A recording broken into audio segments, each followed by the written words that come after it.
Hello friends. CSIR net life sciences का lipids का ये पार्ट 5 है।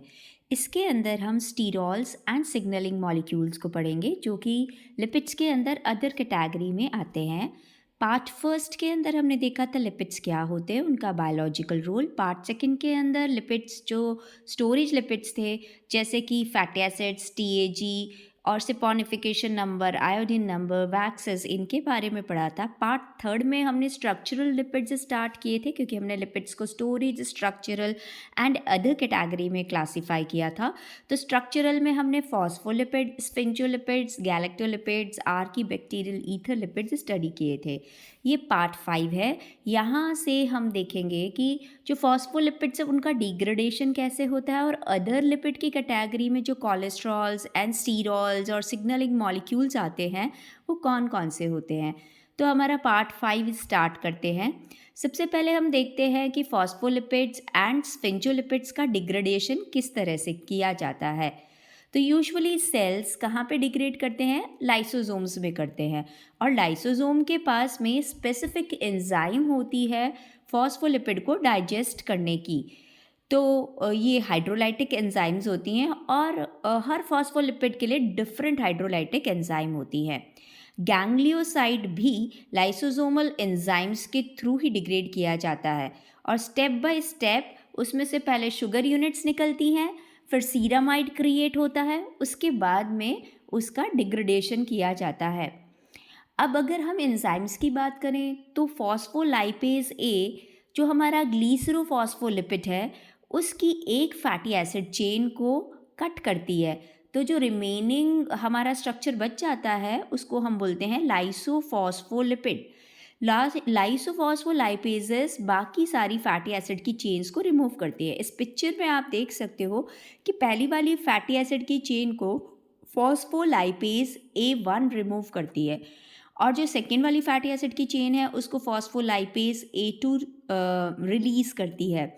ये जो पहला फॉस्फोडाइएस्टर बॉन्ड है, थर्ड कार्बन ग्लीसरॉल और फॉस्फेट के बीच में, इसको फॉस्फोलाइपेज C, एंड जो दूसरा फॉस्फोएस्टर बॉन्ड है between phosphate and sugar molecule उसको फॉस्फोलाइपेज D क्लीव करती है।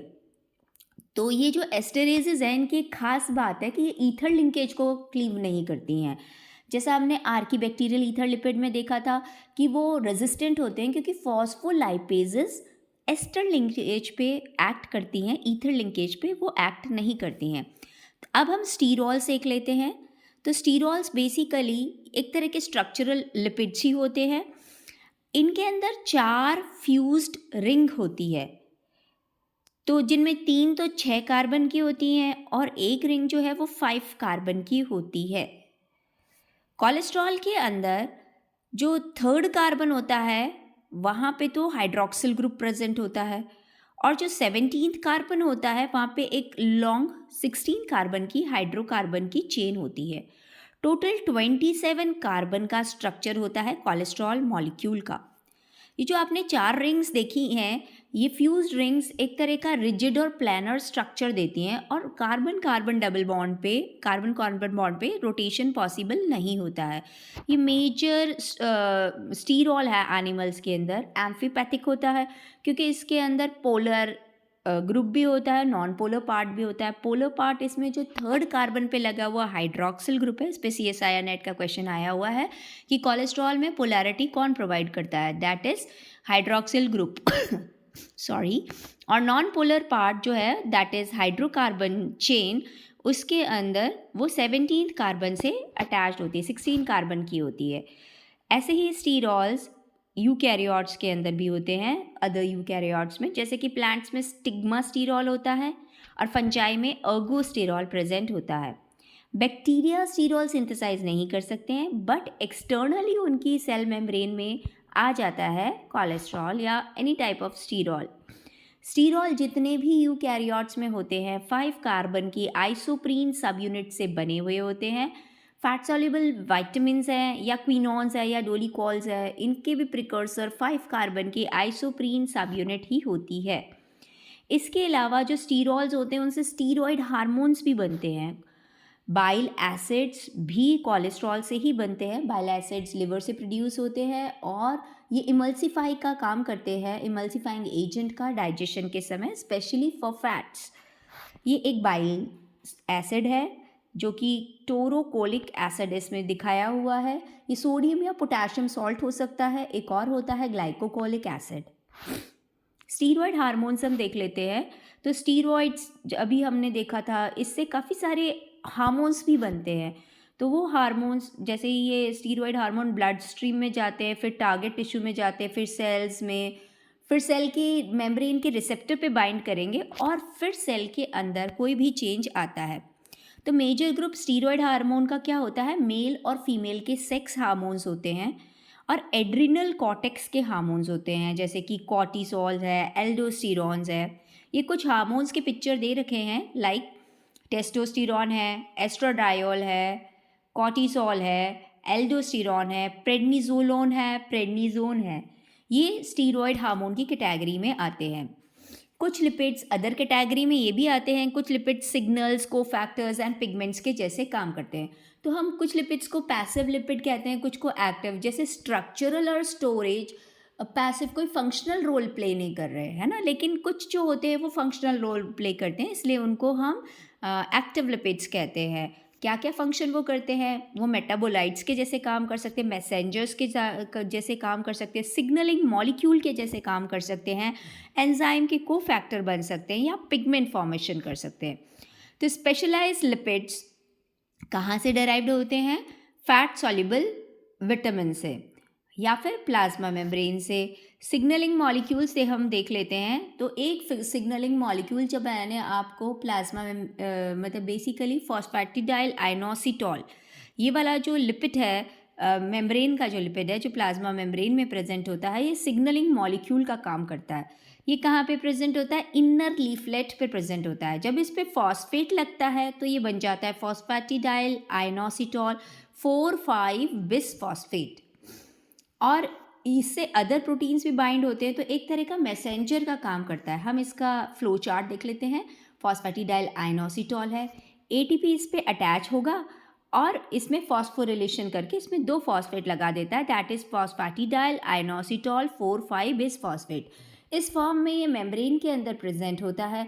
जब बाहर से कोई सिग्नलिंग मॉलिक्यूल आता है और फॉस्फोलाइपेज सी इस पे एक्ट करती है, तो ये स्प्लिट हो जाता है। किसके अंदर, IP3 में, यानी कि फॉस्फेटिडाइल आइनोसिटॉल, उसमें 3 फॉस्फेट लगे होते हैं, 1,4,5 फॉस्फेट, 3 यहाँ बिस फॉस्फेट लगा है, एक्चुअली ट्राईफॉस्फेट होना चाहिए, वो मिस प्रिंटिंग है। तो और DAG के अंदर वो कन्वर्ट होता है। तो ये जो IP3 है, ये किस पे काम करता है, कैल्शियम आयॉन्स को रिलीज़ करता है। Calcium ion in turn other enzymes को स्टिमुलेट करता है।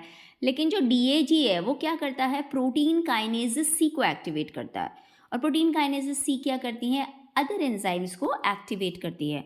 इसके अलावा अदर भी सिग्नलिंग मॉलिक्यूल होते हैं फॉस्फेटिडाइल आइनोसिटॉल के अलावा, दैट इज स्फिंगोलिपिड्स। ये भी इंट्रासेलर मैसेंजर का काम करते हैं। तो सीरामाइड है या स्फिंगोमाइलिन है, दोनों ही रेगुलेटर हैं प्रोटीन काइनेसिस के। जो प्रोटीन में फॉस्फेट लगाती हैं वो वाली उन पे है ना। और ये रेगुलेशन में इन्वॉल्व होते हैं सेल डिवीजन के अंदर, डिफरेंशिएशन के अंदर, माइग्रेशन के अंदर या फिर प्रोग्राम सेल डेथ के अंदर। प्लांट में भी सिग्नलिंग मॉलिक्यूल होते हैं क्या, हाँ, प्लांट में भी सिग्नलिंग मॉलिक्यूल होते हैं। और वही वाला signalling molecule that is phosphatidyl inositol 4,5 bisphosphate, ये सिग्नलिंग मॉलिक्यूल का काम करता है, जो कि IP3 एंड कैल्शियम आयन के अंदर कन्वर्ट हो जाता है। इसके अलावा आप प्लांट में देख सकते हो, ब्रेसिनोलिडी फैमिली के अंदर एक सिग्नलिंग मॉलिक्यूल होता है जिसको हम ब्रेसिनोस्टीरॉइड बोलते हैं। ये एक तरह का ग्रोथ रेगुलेटर होता है जिसकी वजह से स्टेम के इलोंगेशन में हेल्प मिलती है। और ये प्लस सेल्यूलोज के माइक्रोफाइब्रिल्स को भी ओरिएंट करने में हेल्प करता है। एक और सिग्नलिंग मॉलिक्यूल हम देख लेते हैं, जैस्मोनेट। जैस्मोनेट के अंदर फैटी एसिड्स जो प्रेजेंट होते हैं, 18 कार्बन का फैटी एसिड होता है जिसमें 3 डबल बॉन्ड होते हैं 9, 12 एंड 15 पोजीशन पे। ये बिल्कुल सिमिलर होते हैं आइकोसोनॉइड्स के, क्योंकि वो 20 कार्बन के होते हैं और प्लांट के डिफेंस में ये रोल प्ले करते हैं। जैस्मोनेट से फ्रेगरेंस भी आता है, इसीलिए इसको परफ्यूम इंडस्ट्री में भी यूज़ करते हैं। तो ये इसका स्ट्रक्चर है ब्रेसिनोडिटी का और जैस्मोनेट का। This was all about part 5 in lipids. Myself, Dr. Aarti Sharma from Siddhivinayak institute of life sciences Ajmer. कोई भी क्वेरी हो तो आप मुझे ईमेल कर सकते हैं, व्हाट्सएप कर सकते हैं। वीडियो पसंद आए तो आप लोग like, share, comment and subscribe ज़रूर करना। Thank you.